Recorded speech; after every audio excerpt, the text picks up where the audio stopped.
You can ask me later where I'm from and maybe I'll tell you. But I've been in digital marketing for about 6 years now, and I really come from a background of writing and copywriting and working with words.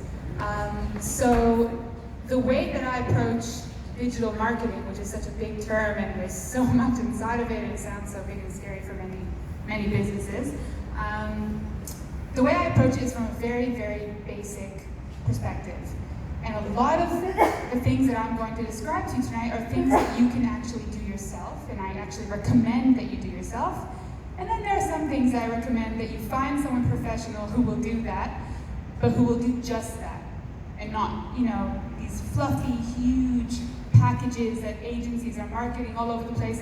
And many companies really just don't need all of that. They just need a few basic strategic moves that can get their message to the people that need to get it. So as you can see here, as Justin Timberlake, and clearly he was alive also in 1867. But the point of this is that traditional marketing principles still apply today. Now, what are traditional marketing principles? The idea is, aside from the fact that Justin Timberlake clearly time travels, the idea is that you have to choose the right words, and then you have to put the right words in the place where the people who are looking for those words can find them. And then the third part, which is the hardest part, and that's closing the sale, right? So first you have to get your message to the people, and then they have to close the deal. So that gets divided into three very basic things, some things that you guys can do yourself. So, I'll have to walk forwards every time. Are you going to draw it? Oh, I can click. You click. You can be a clicker? I can be a clicker. Except that I have things open here as well. I'll just awkwardly make everybody wait while I do this. Alright, so the first thing up is, if we want to know how people are looking for what you do, we need to know what search terms people are using in Google. Because honestly, that is the #1 place people go to look for things. Sometimes they'll use Bing, sometimes they'll search through Facebook. 90% of the time it'll be Google. Now, even if nobody's searching on Google, this place right here, trends.google.com, is your place to find out how people are looking for what you do. All right, how many people go to Google and type in their own business name and say, oh, well, it's not coming up. Nobody can see my business. Type in their own name. Do you guys ever do that? All right. Do you guys ever, though, think, what are people searching for? What are they actually thinking, looking for, when they're trying to look for me? Because that's a lot more complicated. So this place, everybody should know about trends.google.com, because here we can find out what really matters to people. So for example, something very important that clearly everybody cares very deeply about, let's check global warming. I thought you were going to say food. So here we can see a breakdown. Am I blocking it? All right, Mr. Computer Man, can you scroll down a little bit? Scroll down the page. Okay, so global warming, we can see that all throughout Australia. It's a hot topic. 84 is 84 clicks per unit of time, whatever unit of time is showing us. We see that Queensland is a little bit less. Eyebrows raised. All right, and let's go back up to the top. And if we want to compare two search terms, so for example, let's choose something that we want to see if people care about, like say pirates.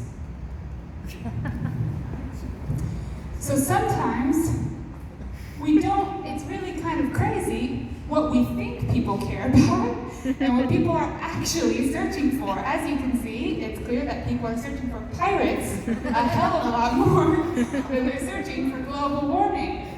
Would you ever have expected this? Because I certainly didn't. But this is one of the examples of the fact that Google is kind of like our outlet for our most automatic, innermost thoughts. It's not, people who search in Google, they're not thinking in a very advanced way. So you have to keep it really, really simple. Right? Now if we scroll back to the top,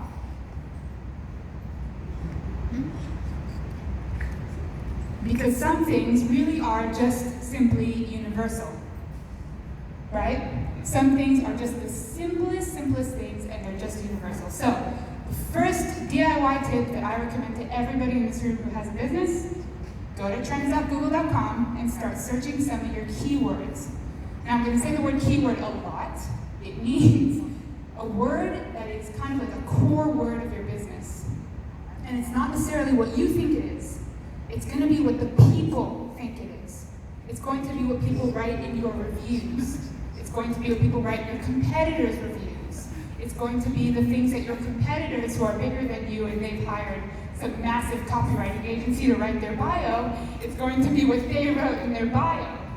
Alright? There's no shame in looking for that giant corporation that does what you do just times 100 and using some of their words. Alright? And comparing them. Because you'll find that you'll be surprised. And that might be a very basic reason why you're not being found. So once we've found the right words and we've achieved that, which is already a very good step.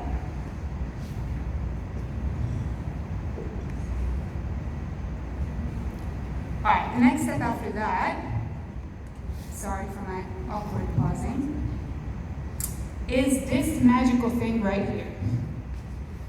Who knows what this is? It's Jason, star people. This is Google My Business. Has anyone heard these words before? Google My Business?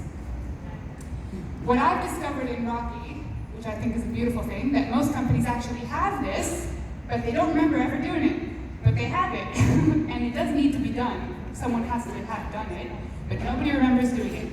This is one of the most vital places where you can be listed, and if you're listed properly in a good way with your words, your keywords that you've discovered, these are the words people are looking for, you will be found about 10 times faster than ever before. Okay? Google My Business, all you have to do is have a Gmail account, and you go to business.google.com, and you either claim your business or you update it, whatever you need. And there's a few key places in here. So, aside from all the obvious things like operating hours, you really need the operating hours. I'm saying things that sound very obvious, but these are the things that make or break a business. Because if there's no opening hours, Google reads that as closed. So you don't show up, you don't come up. The next thing is you need to get some reviews. Ask your friends, ask your family. Anybody with a Gmail account, get 5 to 10 reviews in there, you're a lot more likely to be in that top 3 that show up. Because anytime you do a Google search, the first thing you'll see is the ads, which in a moment I'll talk a lot about. The next thing after that is this. You'll see a listing of 3 top maps locations. Now this is actually valuable information for local businesses, a little bit less for international, or for bigger businesses that spread out over more locations, but if you're a local business, this is a key thing that you need. Now, the next thing after that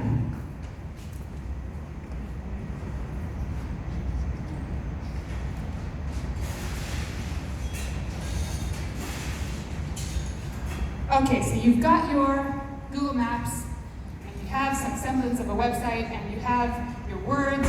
Your main words are everywhere, and they're repeating themselves over and over. Don't be afraid to repeat, because nobody is going to read what you write properly. Nobody is going to read everything you write like a book. You can spend 4 hours writing a blog post. You're so proud of it. I can promise you, nobody's reading it. They're reading the first 5 lines. Who does this thing? Tell me if this looks familiar. You open a website, you look at the front screen, you do a scroll back up, and you read the front screen again. Who does that? Raise your hand if you do that. Yeah. Chris is going like this. No? Do you read the whole thing, like a magazine? If you do, I'm impressed. Oh, no, I scroll probably twice and then back. Oh, you do 2 scrolls. Okay, so you're a 2 scroller. Okay, well, that's slightly more involved than a single scroller, but What can I say? still not much better because everybody's just going to be reading that first screen. So if all your main words are not on that first screen, in a very simple sentence, you're probably not closing the deal. So we said that Google Maps is very important. The first thing that people see right over the Google Maps is going to be the ads. Who here has Google Ads campaigns running? Anybody? Google ad campaigns running for your business? Hired anyone to do it? What were you pointing at? I'm interested in who's done it. Yeah, who's done it and felt like it was useless and terrible? Okay, we got one example, two examples. All right, so I'm actually glad to hear that none of you have tried it yet, because if you have a business and you want to be getting either whatever your action is, you want people to either call or sign up or buy, right? Those are pretty much the three actions that you want people to do. Ads are pretty much your lowest budget, most effective way to do it, in my opinion, in digital marketing. The reason for this is that for this ad right here, this is a Nike ad, right? It's Nike. They are paying for every time you click.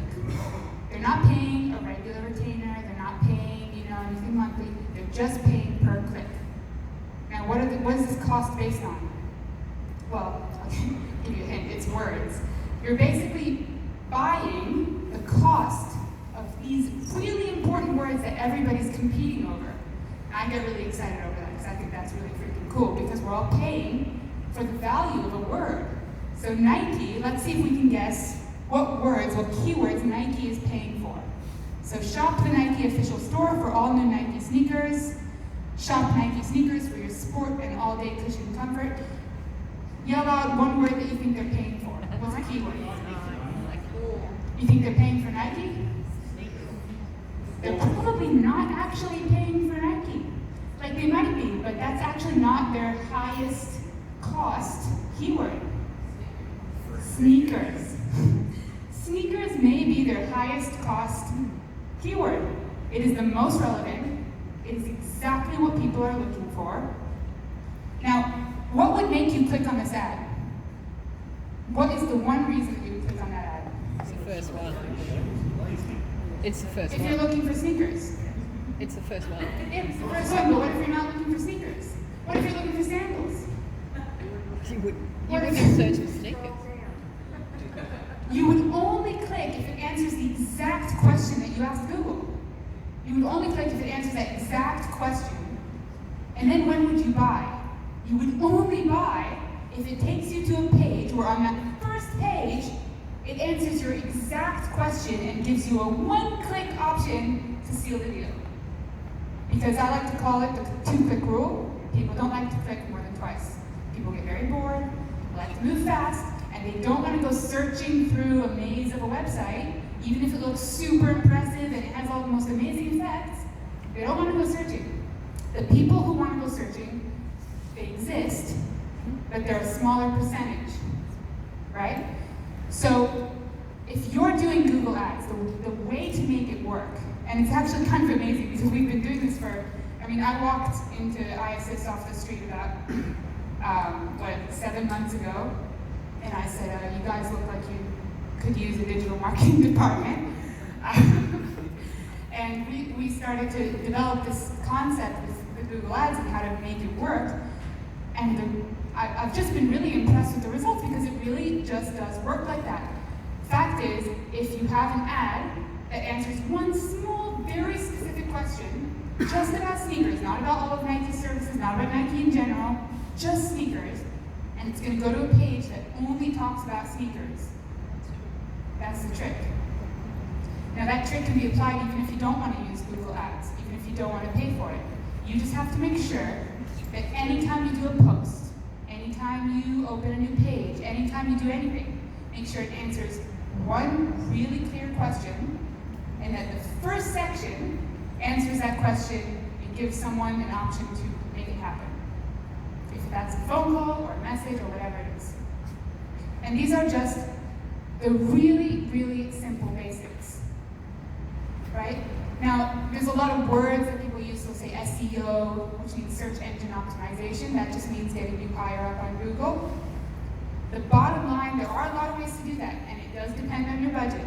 There are, the bigger your budget, obviously, you can employ ways of doing things that are a lot more advanced. But if you're at the basics, SEO just means get the right words and put them everywhere.